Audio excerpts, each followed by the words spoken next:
Becoming a better Magic the Gathering player isn't something you can achieve by yourself. At a certain point, you'll begin to stagnate, and you'll find that your skill level can't go up any further. In order to continue to learn and improve your skills, you will need others, peers, teammates, and friends to help you reach your full potential.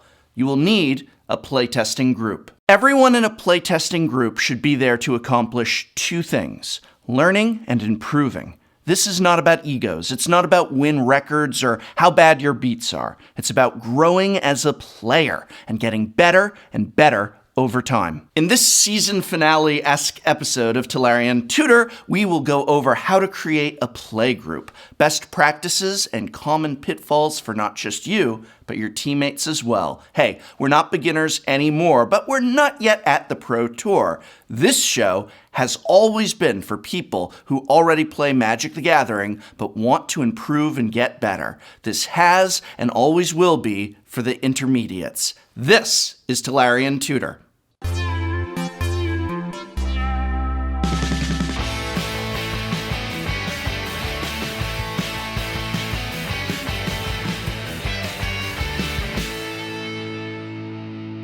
The first and foremost goal of a playtesting group is to learn and improve. This should be the cornerstone of your playgroup.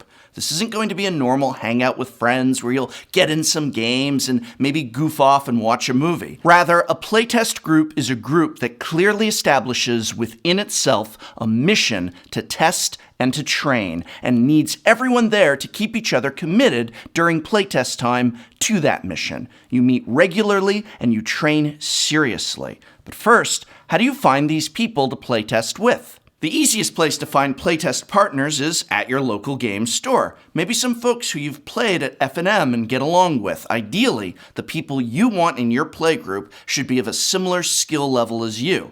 But don't be afraid to ask someone who's maybe newer to the game or someone who's more advanced. Chances are you'll still learn valuable lessons from them. You'll ideally want a group of at least 4 players, including yourself. The reason why it's great to have an even number of players, or at least more than 3, is so that you can easily pair off when playing games. It's just one less logistical factor to worry about. But in any endeavor involving more than one person, ironing out those details early on can make a real difference. As we mentioned, it's a great idea to invite friends and acquaintances who are around the same skill level as you. However, there are some notable exceptions. First, it's not a great idea to bring in someone super new to the game. You'll be playtesting and expecting to get better by bouncing around ideas, when to pass priority and lines of play. So if your friend is brand spanking new, this is going to be a huge knowledge gap. On the other hand, it's not a great idea to invite someone who's incredibly good at the game, but also not team-oriented.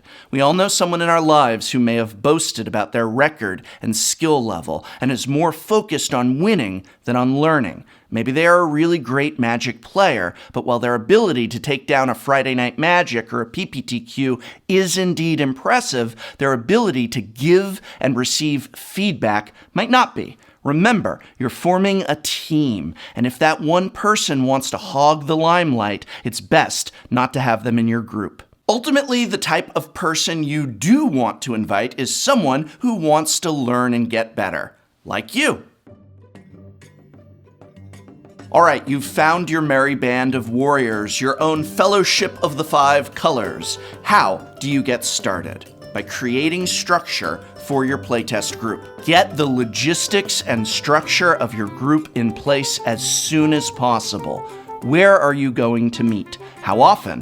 What will you focus on? And how are you going to give feedback? These are important questions that need to be answered in order to then focus on actually improving at Magic. You will need to find a regular meeting time and place. It's like going to the gym.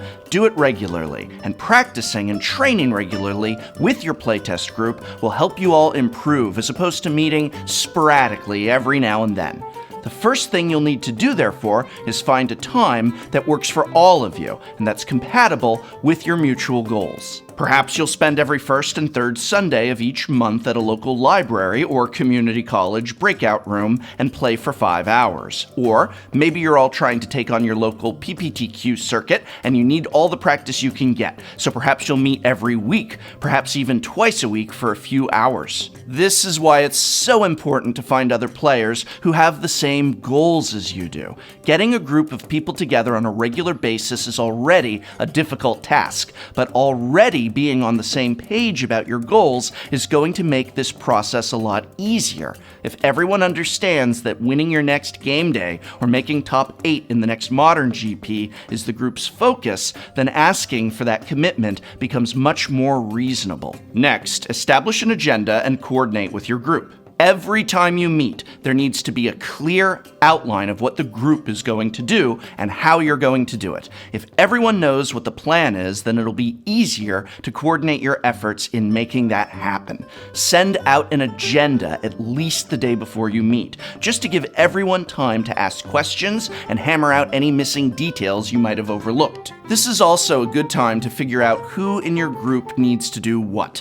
Let's say, for example, that Standard is just about to rotate, and your playgroup wants to figure out what the best deck in the new meta might be.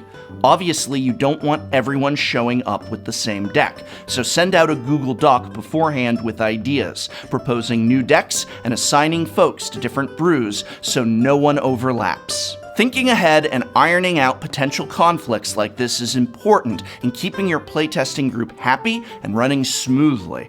Also, don't be afraid to accept help when and where you need it. Again, this is a team effort, so don't be tempted to take on all of this coordination on just your shoulders. Once you have structure to your playtesting group, a regular time that you meet, here are some of the best practices to keep in mind. Don't try to solve an eternal format. In formats like Modern, Legacy, and Vintage, chances are that thousands of other players have already figured out what the best matchups are and how they interact. Oftentimes in these formats, there isn't a clear winner that can take on every deck and come out victorious. In those situations, it's better for your group to focus on playing well, figuring out what decks play well against others and which are bad matchups. Don't pit brews against one another. Let's say that your group wants to figure out the new Standard format, or maybe see what new decks can be made right after rotation. Chances are that some of the deck archetypes will already be seeing play at the pro level, so definitely devote some of your group builds to those, since you'll most likely be seeing them at the next F&M, PPTQ, or GP. However, when you start figuring out your matchups, don't pit custom brews against one another. The odds of you seeing your random Goblin Merfolk brew versus 5-color horses will be pretty low, so be sure that your matchups are against decks you'll actually see in your meta. Collect data. It is pronounced data. Collect data. While playtesting hopefully will be fun, it's no use to anyone unless you're actually figuring out what decks are doing better than others or what sideboards are generally more successful. The best way of doing this is by keeping some kind of spreadsheet or record of what decks are winning against what. Keep tabs of what matchups are doing well against others, and also what they might be weak to. This information will prove invaluable as your team gets closer to a tournament in figuring out what decks to play and how to play them. Create a gauntlet. One of the best ways to prepare for a tournament together is by proxying up or just building a bunch of decks in a format, assigning them to each other, and doing a round-robin matchup approach to your playtest session. This is the best way for each player to get an idea of not only how to play their decks, but also how that deck interacts with others within the format. You can even go places like metadeck.me to print out proxies, but remember, you need real cards to play in any official tournament setting. Let takesies backsies happen. As we've mentioned before, playtests aren't about winning or losing. They're about learning. If your opponent realized they made a mistake and want to take it back, then let them take it back.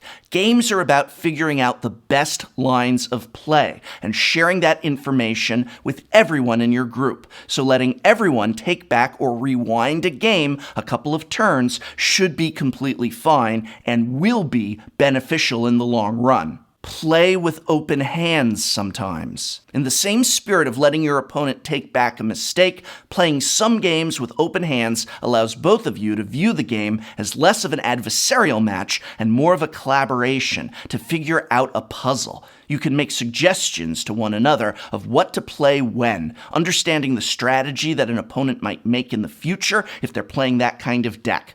Talking through various lines of play like this can be extremely useful and can help level the both of you up. After all, two heads are better than one. Two-headed giant. Partner magic. Speaking of two heads, a really great way to playtest with others is to bring in a partner as you play.